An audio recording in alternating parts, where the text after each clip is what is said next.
que Elon Moré, c'est là que se trouve la racine du lien entre le peuple d'Israël et la terre d'Israël. Oui, c'est pas fort surprenant, mais c'est bien le premier lieu qui est mentionné dans la Torah, lorsqu'on parle d'Eretz Israël.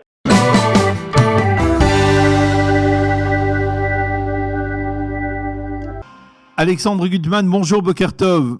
Bonjour Boker Tov. Alors vous êtes le responsable francophone de la yeshiva d'Elon Moré et c'était presque naturel que l'on vous appelle aujourd'hui parce qu'on peut voir lorsque l'on est à Elon Moré, eh bien on peut voir les deux montagnes, le Har Gerizim, le Har Eval, ces deux fameuses montagnes sur lesquelles les Bnei Israël se sont déployés au moment de leur préparation, à leur entrée sur la terre d'Israël et sur lesquelles, eh bien, Akadosh Baruch Hu leur a donné, comme c'est inscrit dans la paracha de cette semaine, la bracha et la klala.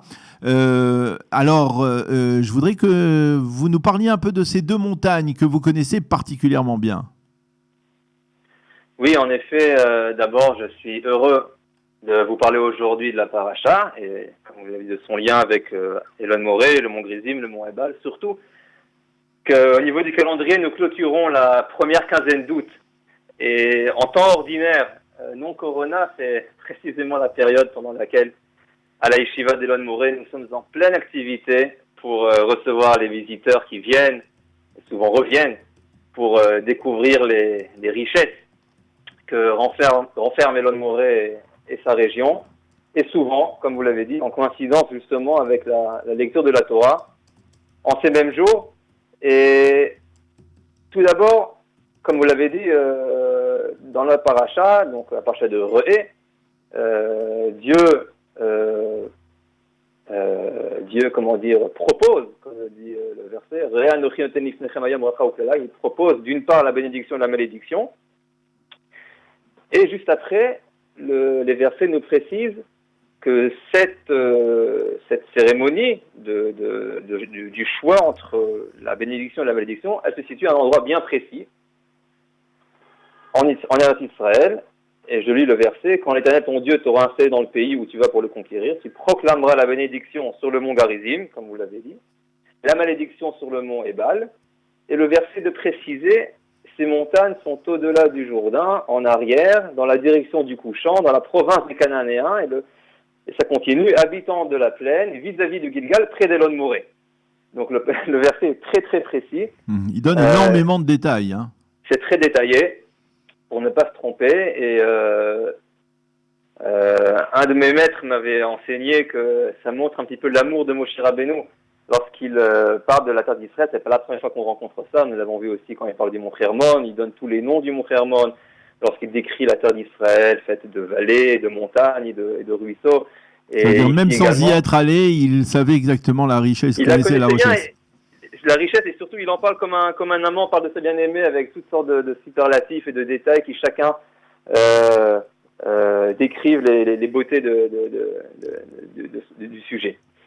Et je disais que c'est peut-être un peu surprenant même, d'abord cette précision, mais aussi ce choix.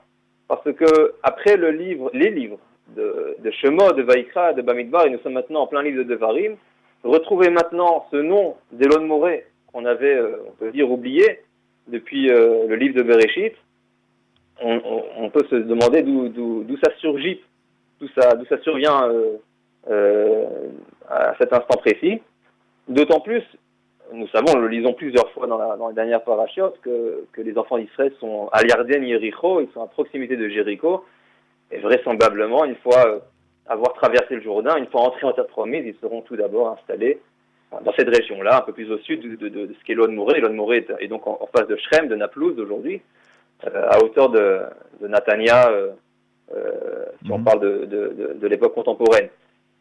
Alors, et non seulement cela, mais ça doit être fait immédiatement, parce que je disais qu'il devait être tout d'abord installé près de Jéricho, et je dis tout d'abord parce que cette cérémonie, on le voit un peu plus loin dans le livre de Devarim, et de manière encore plus détaillée. Comment se déroule cette cérémonie, qui se trouve sur quelle montagne, comment ça se déroule. Nous voyons que la mission à accomplir, cette mission, elle doit se faire immédiatement après la traversée du Jourdain. C'est dans le chapitre 27, encore quelques semaines avant cela, dans le Parashat Kitavo.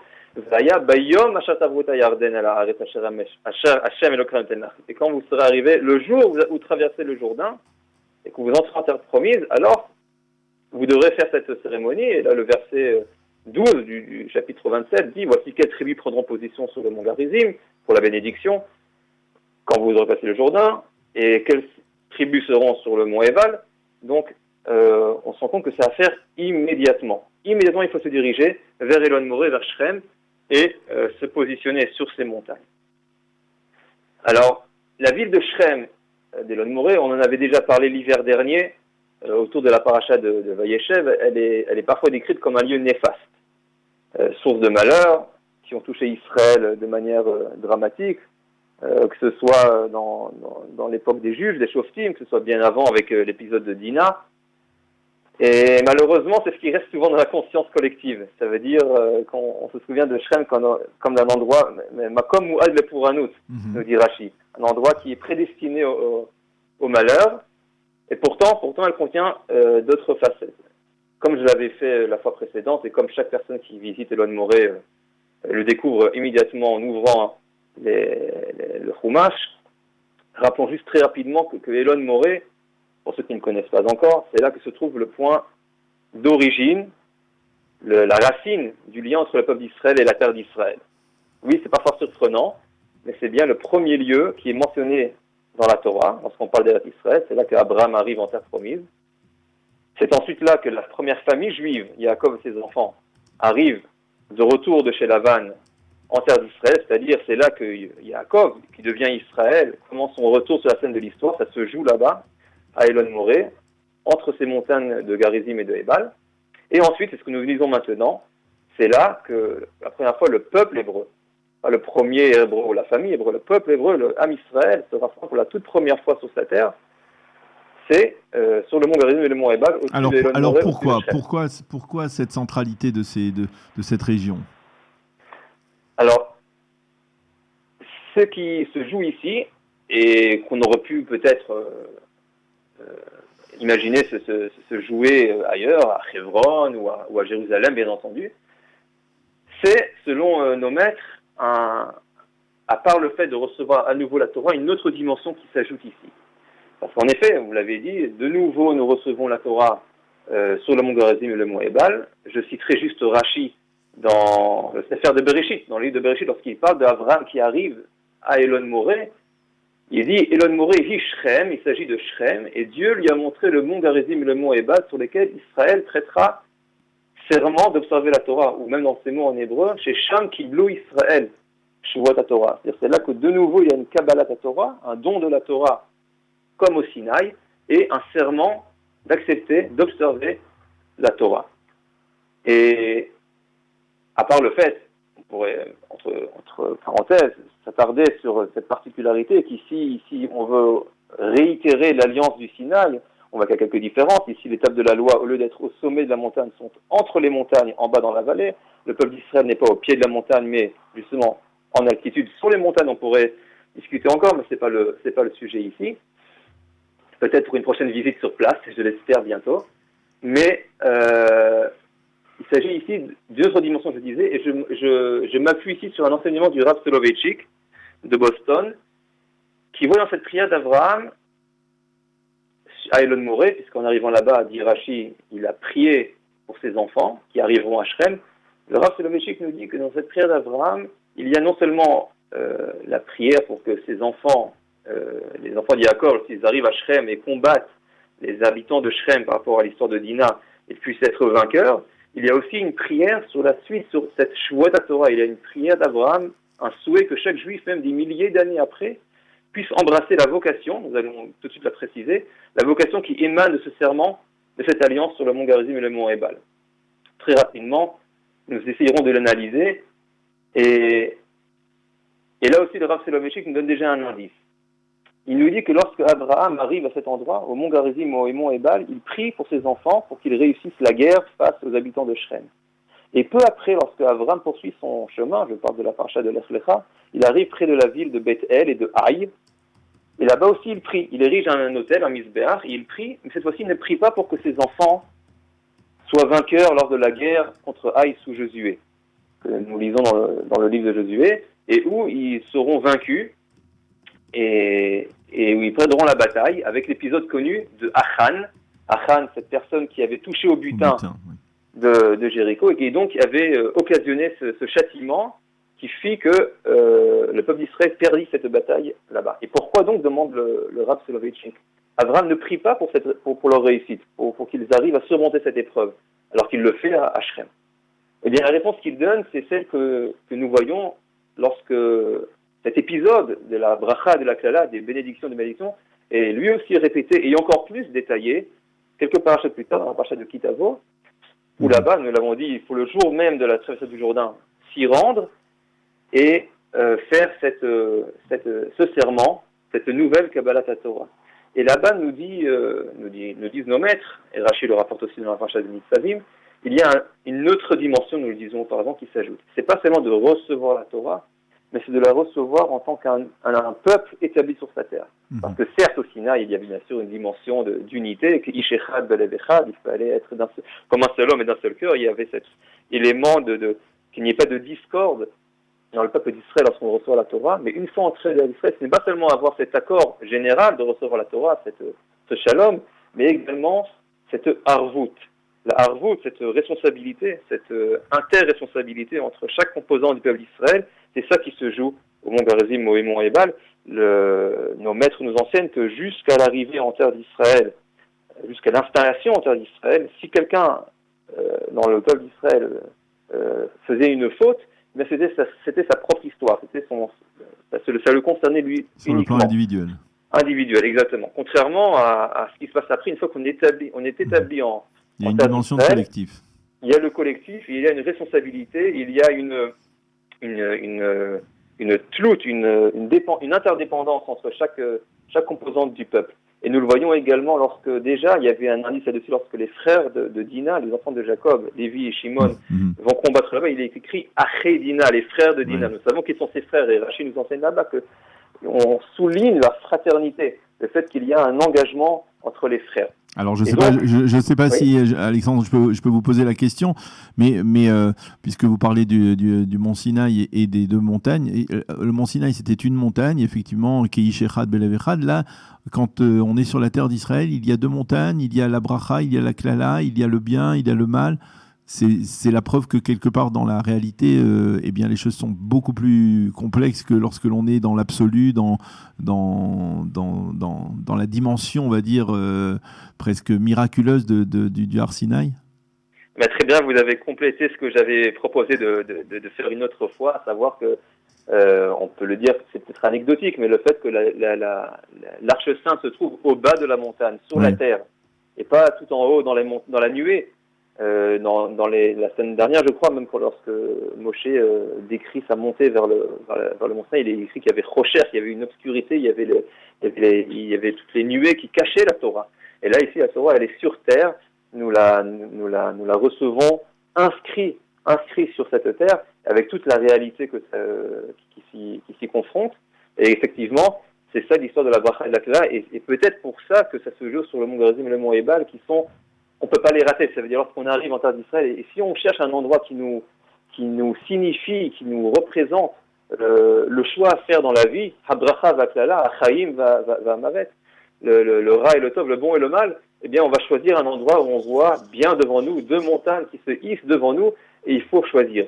C'est le lieu du choix. D'ailleurs à Shrem aussi que souvent un choix est établi.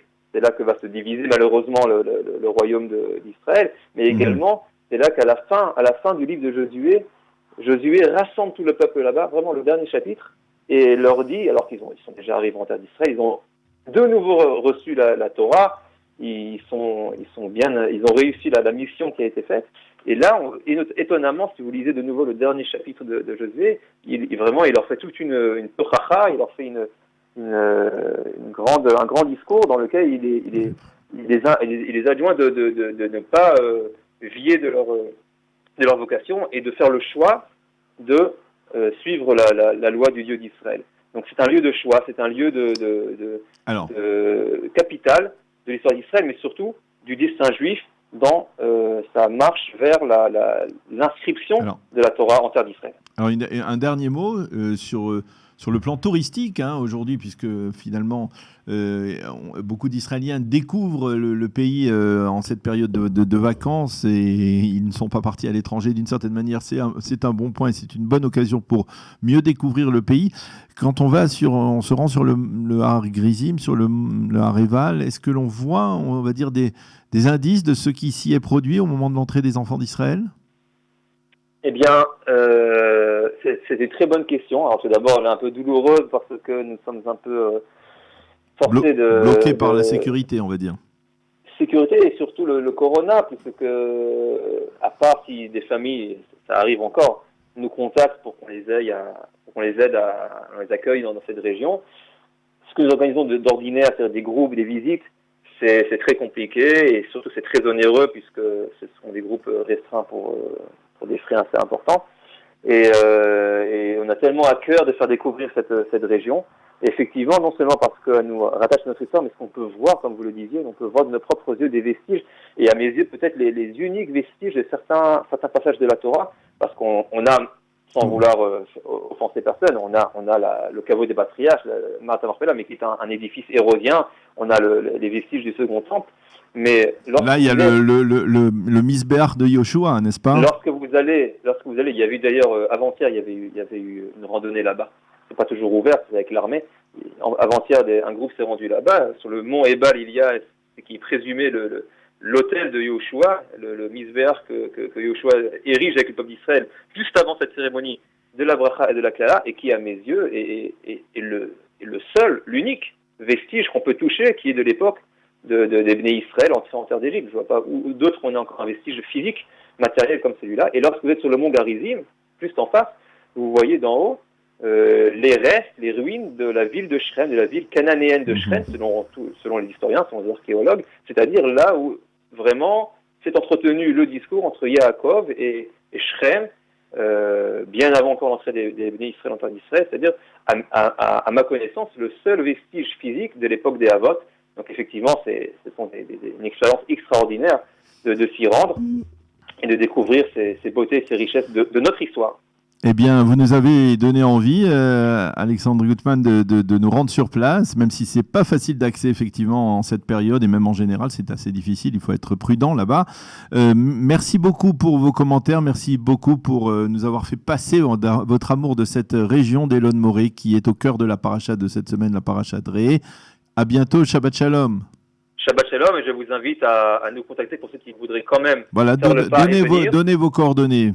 Voilà, très simplement sur la page Facebook Yeshiva Elon Moré ou sur notre site internet elonmorefr.com. Vous avez là-bas tous les renseignements. Merci beaucoup encore une fois et Shabbat Shalom. À bientôt. Shabbat Shalom. Merci Daniel.